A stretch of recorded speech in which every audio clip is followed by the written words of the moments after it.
जैकबाबाद में अवां खे ख़बर ॾींदा हलूं। Bureau chief Waseem Iqbal ji report मुताबिक़ ज़िला जैकबाबाद में अंधेर नगरी चरबट राजा जो दौर बरक़रार। 10 मुहर्रम हराम जे ख़त्म थींदे म्यूनिसिपल कमेटी जो सफ़ाई सुथराई जो अमलो गायब थी वियो ऐं शहर जे समूरनि पाड़नि में गंदगीअ जा ढेर लॻी विया।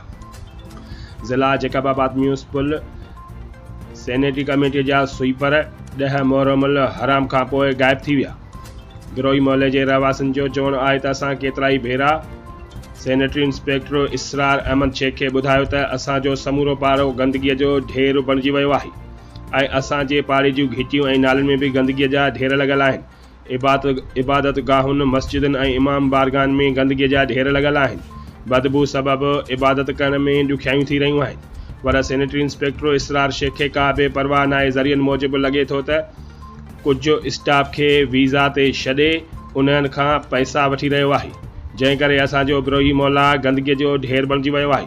असां म्यूनिसिपल कमेटी जे चेयरमैन मीर ग़ुलाम अब्बास जखराणी, वकानी इदारनि वारे वज़ीर, चीफ लोकल गवर्नमेंट सेक्रेटरी खे अपील था करियूं त सैनिटरी इंस्पेक्टर इसरार अहमद शेख ख़िलाफ़ सख़्त नोटिस वठी असांजे बिरोही मोहल्ला खे साफ़ करायो वञे।